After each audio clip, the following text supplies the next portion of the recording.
Hello everyone, what I it in a day যে 30 ডেজের challenge নিয়েছিলাম। তো আজ হচ্ছে ডে 28। তো আজকেও ঘুম থেকে উঠে খেয়ে নিয়েছিলাম প্রত্যেক দিনের মতো গরম জল। তারপরে ব্রেকফাস্ট করেছিলাম। আজকে মা পরোটার আলুর তরকারি বাড়ি থেকে কিনে এনেছিল দোকান থেকে। তো ওটাই খেয়েছিলাম, আর সাথে একটা কালো মিষ্টিও খেয়েছিলাম। তো আজকে না ওয়েদারটা বেশ ভালো ছিল, বেশ ঝড় দিচ্ছিল, ঠান্ডা ঠান্ডা ওয়েদারটা ছিল।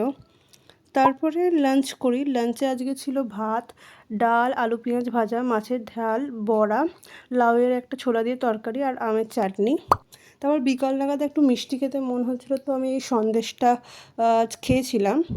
তারপর সন্ধেবেলা নাগাদ আজকে মা পাঁপড় আর বেগুনি ভাজছিল, তো ওটাই খেয়েছিলাম। আমি একটা গরম বেগুনি এমনি খেয়েছিলাম। তারপরে আমি মুড়ি দিয়ে খেয়েছিলাম পাঁপড় আর বেগুনি। তো তারপরে আর কিছু না, রাতে একবারে ডিনার করি রুটি আর কুমড়ো আলুর তরকারি দিয়ে। So that's it for today. Okay, by.